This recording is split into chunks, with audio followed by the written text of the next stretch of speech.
Imagine you lived 10,000 years ago, and you made the best axe in your whole village. It's sharp, it's strong. You are very proud of it. But there is one problem. You are hungry, and you cannot eat an axe. So you go to your friend.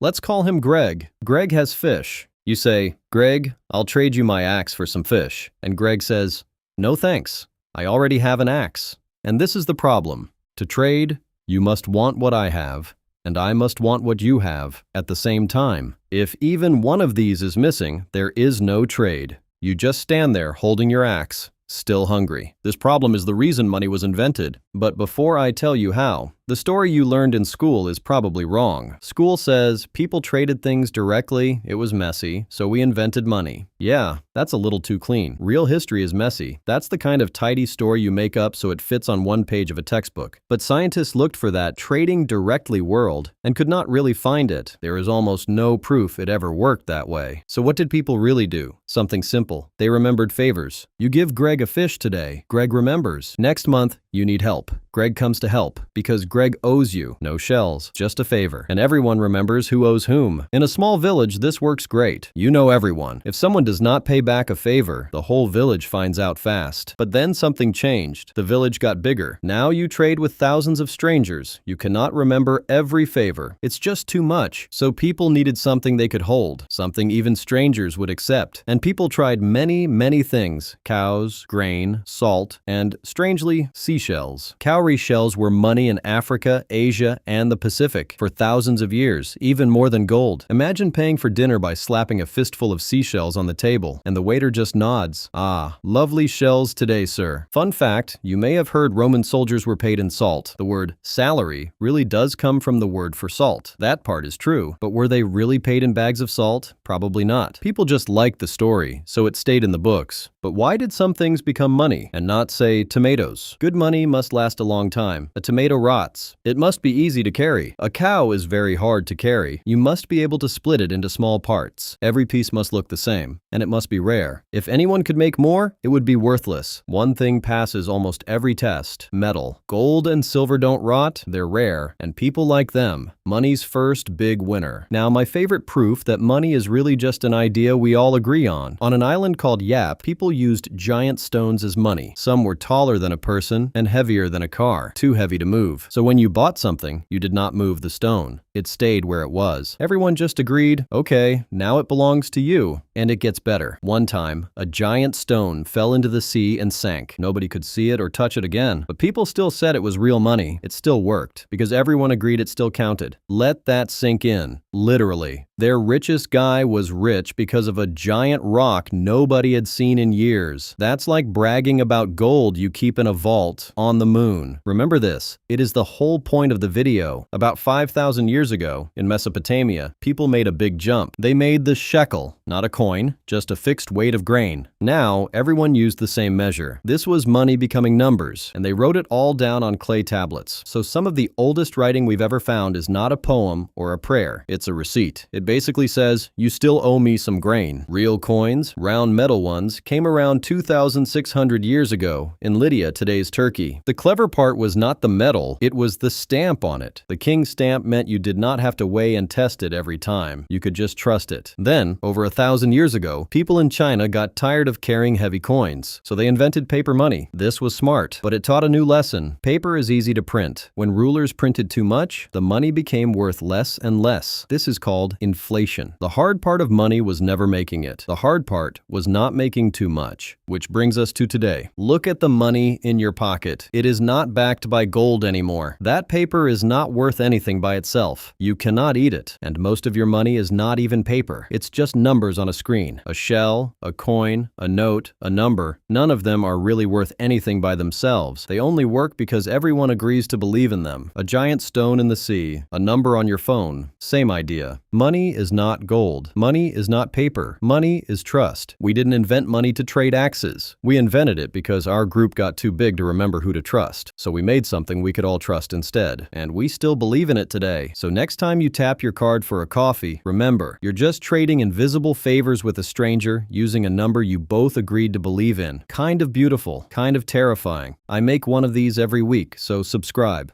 Poor caveman you would have killed for a shell.